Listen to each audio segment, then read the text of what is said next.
Pertemuan kami sebelumnya dengan Ibu Nyai Mas Ria Amfa, Yu Awa dan Teh Dewi sungguh berkesan. Membuka wawasan kami tentang kultur-kultur baru di pesantren yang peka dengan nilai-nilai kesetaraan. Ternyata di Pondok Kebon Jambu Al-Islami pun terdapat masjid perempuan. Wah, menarik ya. Masjid ini bernama Masjid Perempuan Sang Dwi Cahya Mulia yang diresmikan tahun 2019. Masjid ini menjadi monumen Kongres Ulama Perempuan Indonesia, Kongres Ulama Perempuan pertama di dunia. Sebuah kebanggaan bagi santri Pondok Kebon Jambu, bagi Indonesia dan dunia. Dalam artikel yang ditulis oleh Ibu Lis Markus, yaitu peneliti Rumah Kitab, menyebutkan bahwa masjid bukanlah tempat yang secara otomatis dimiliki perempuan. Di setiap masjid disediakan tempat bagi perempuan, tetapi kesannya hanya sebagai pihak yang dikesampingkan. Umumnya, tempat untuk perempuan berada di bagian belakang. Luasnya sangat berbeda dengan luas saf untuk laki-laki. Mungkin luas untuk perempuan hanya sepertiga dari keseluruhan luas masjid. Masjid perempuan menjawab kegelisahan Ibu Nyai Mas Ria Amfa.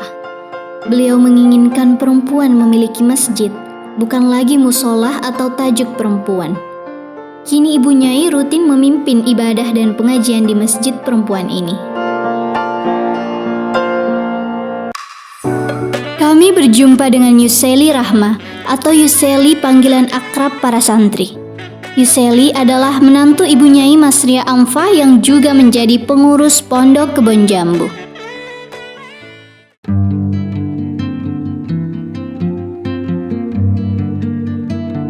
Ya, satu sisi pastinya saya sangat bahagia, maksudnya seneng lah gitu.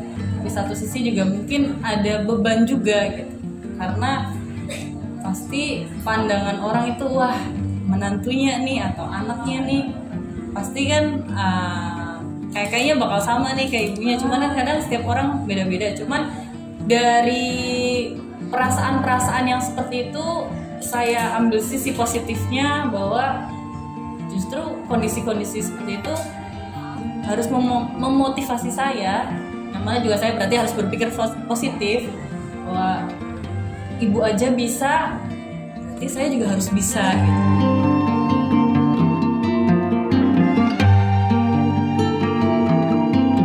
Perempuan itu harus bisa memimpin, dalam artian tapi bukan berarti kita akan menjajah laki-laki, tidak.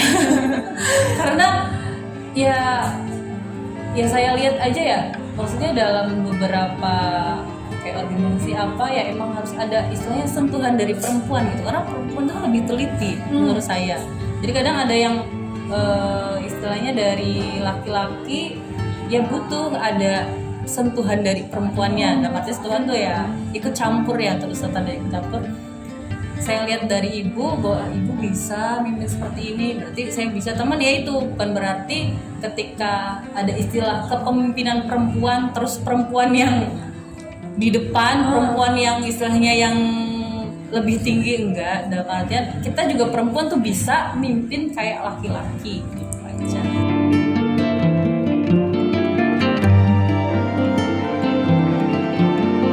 Mungkin kalau di sini kan kayak untuk pengajian.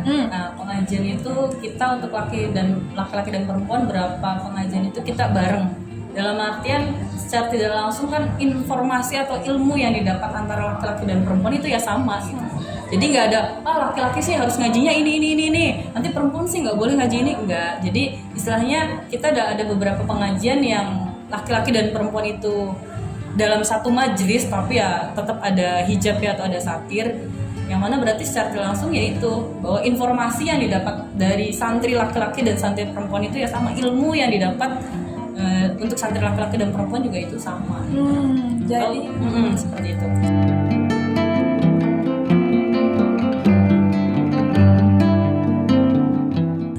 Alhamdulillah sih untuk kayak penerimaan dari teman-teman entah itu lintas iman dari pondok sendiri welcome, dalam artian Ibu Nyai maksudnya tidak tidak memilih-milih jangan ini bukan golongan kita, jangan ini enggak. Alhamdulillah ibu mau siapapun yang istilahnya berkunjung ke sini ke Kebon Jambu, insya Allah akan kami istilahnya terima dengan senang hati gitu. Dalam artian ya nggak jadi masalah gitu, malah istilahnya saya sendiri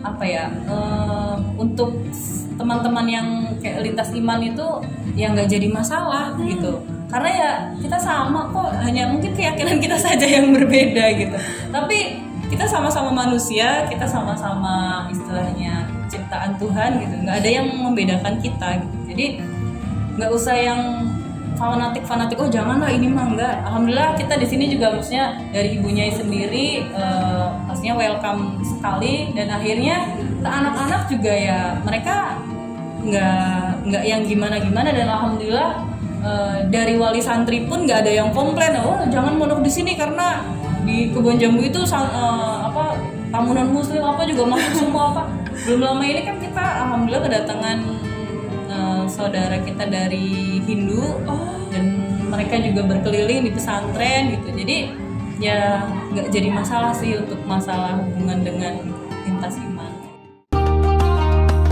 Selepas berbincang dengan Yuseli, kami pun diajak untuk mengunjungi masjid perempuan sekaligus melihat aktivitas para santri.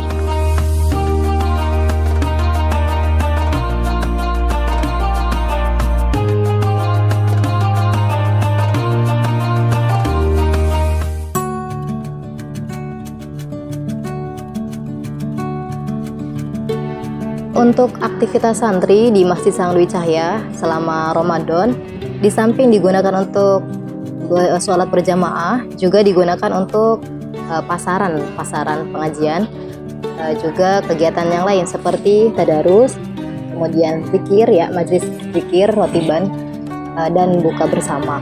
Nah, di samping itu untuk aktivitas di luar Ramadan, Masjid Sang Dwi Cahya juga sering digunakan untuk aktivitas-aktivitas yang lain atau acara-acara seperti kunjungan, seminar, dan bedah buku.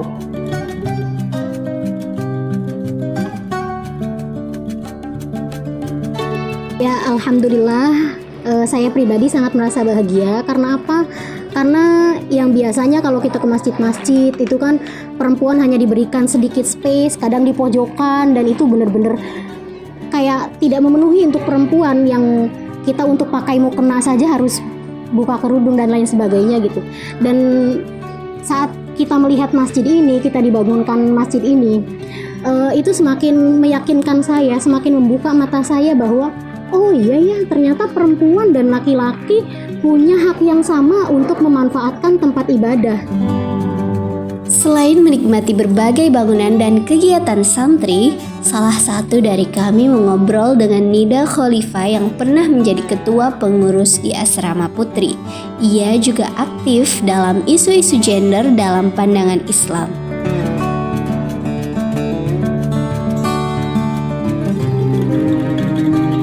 Dalam kehidupan kita sudah sering sekali bersinggungan dengan apa itu keadilan gender, apa itu kesetaraan gitu. Cuman karena kita itu emang tidak tahu istilahnya. Iya, kita tidak tahu istilah, kita hanya menjalankan aja.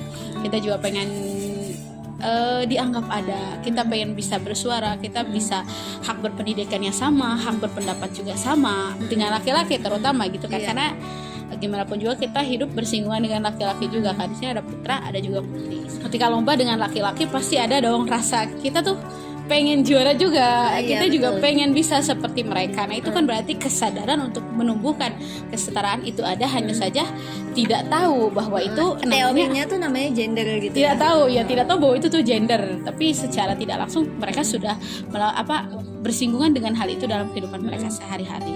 Itu yang pertama. Terus yang kedua, rasa minder dalam diri perempuan sendiri itu masih ada.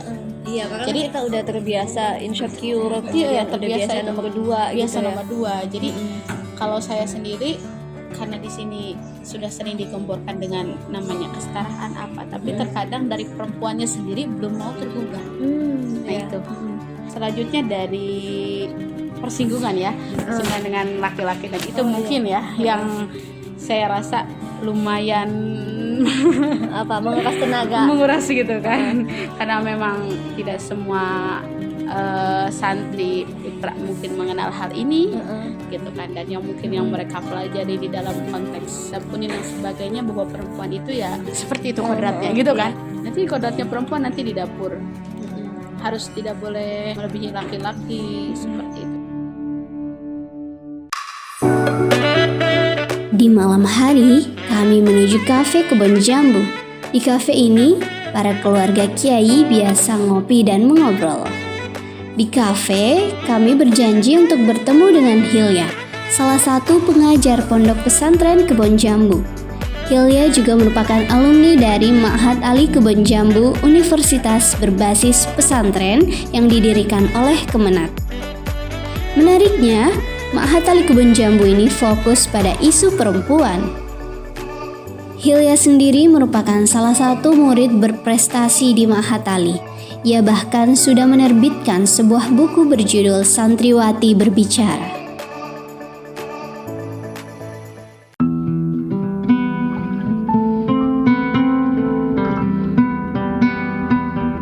Jadi Ma'had Ali itu adalah perguruan tinggi berbasis pesantren yang di bawah naungan Kementerian Agama. Jadi statusnya Ma'had Ali itu sebenarnya udah negeri, hanya saja karena memang baru lahir jadi belum terlalu viral gitu. Dan Ma'had Ali itu harus berada di pesantren. Jadi santri Ma'had Ali itu harus santri yang mondok di pesantren tersebut. Dan yang membedakan Ma'had Ali sama perguruan tinggi Islam yang lainnya, Ma'had Ali itu kurikulumnya berbasiskan kitab kuning. Oh, oke.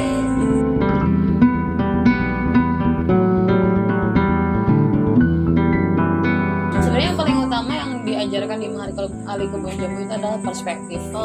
Karena setiap Ma'had Ali itu punya konsentrasi dan jurusannya masing-masing gitu.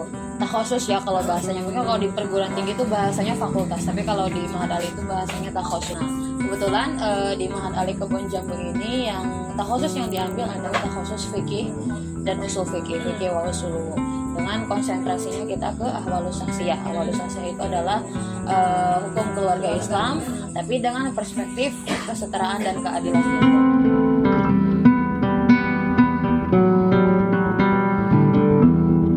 Menurutku unik ya, karena takhusus fikih wa usuluhu, kemudian konsentrasinya ke ahwalus syakhsiyah dan perspektifnya menggunakan keadilan dan kesetaraan gender itu cuma ada di Ma'had Ali Kebon Jambu. Jadi emang kita itu dari awal semester 1 awal masuk itu udah diajarin perspektif gitu. Kita ada kuliah wajib yang namanya study gender gitu. Emang itu ditanamkan dari semester 1. Kita diajarkan teori-teori tentang gender, apa itu gender dan lain sebagainya. Dan dimana nanti perspektif itu yang akan kita gunakan dalam setiap kegiatan perkuliahan kita.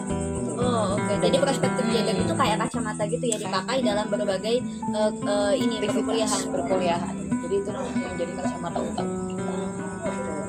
Dan serunya lagi apa sih? Jadi istilah gender itu kan sebetulnya bukan berasal dari Islam ya, sebenarnya akarnya itu ada juga dari Islam. Tapi kita itu bisa menggunakan perspektif keadilan dan kesetaraan gender ini dalam membaca kitab kuning secara lebih kontekstual. Oke.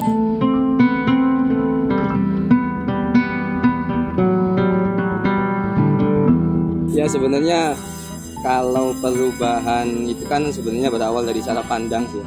Kalau cara pandang kita sudah beda, maka tindakan akan beda. Nah, kalau minimalnya saya itu yang saya dapatkan dari Ma'had Ali itu minimal untuk saat ini mungkin cara pandangnya saja gitu. Dan cara pandang bagaimana memandang perempuan, bagaimana memandang relasi perempuan laki-laki gitu. Yang sebelumnya mungkin saya juga seperti orang umumnya gitu. Kalau perempuan yang memang sudah tugasnya misal sumur, dapur, kasur gitu. Atau perempuan yang memang sudah biasanya kalau ada masalah itu ya perempuan yang salah kan. Biasa seperti itu. Dulu itu saya juga sama. Minimal sekarang ketika sudah masuk Ma'had Ali, oh iya ternyata tidak seperti itu gitu. Nah minimal cara pandang ataupun lebih ke tindakan saya mungkin belum. Saya mungkin belum bisa mengikuti pergerakan-pergerakan atau ngikutin komunitas, belum. Paling beberapa kali ikut seminar-seminar saja ya. Intinya lebih menguatkan cara pandang saya terkait keadilan gender, perempuan, kesetaraan, kemanusiaan itulah.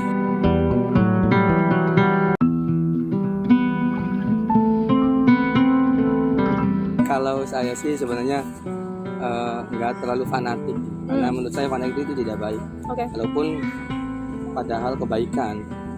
Maksudnya saya tidak terlalu fanatik ke gender atau ke tidak gender, ya biasa saja gitu loh. Nah kemudian faktor, karena kita kalau cari itu kan kita telusuri dulu nih sebabnya apa, faktornya apa. Mereka antipati gitu kan, antipati ke gender itu karena mereka belum belajar sesungguhnya. Kemudian sebenarnya apa salahnya gitu kan, apa salahnya kita belajar untuk memahami laki-laki dan perempuan. Toh semuanya sama-sama makhluk Allah, semuanya sama-sama manusia, dan kita pun tidak pernah diberikan pilihan gitu untuk lahir sebagai laki-laki atau perempuan. Makanya tidak adil dong kalau kata orang-orang feminis, jika hanya perempuan yang disalahkan, perempuan tidak dikasih peluang, perempuan tidak dikasih kesempatan.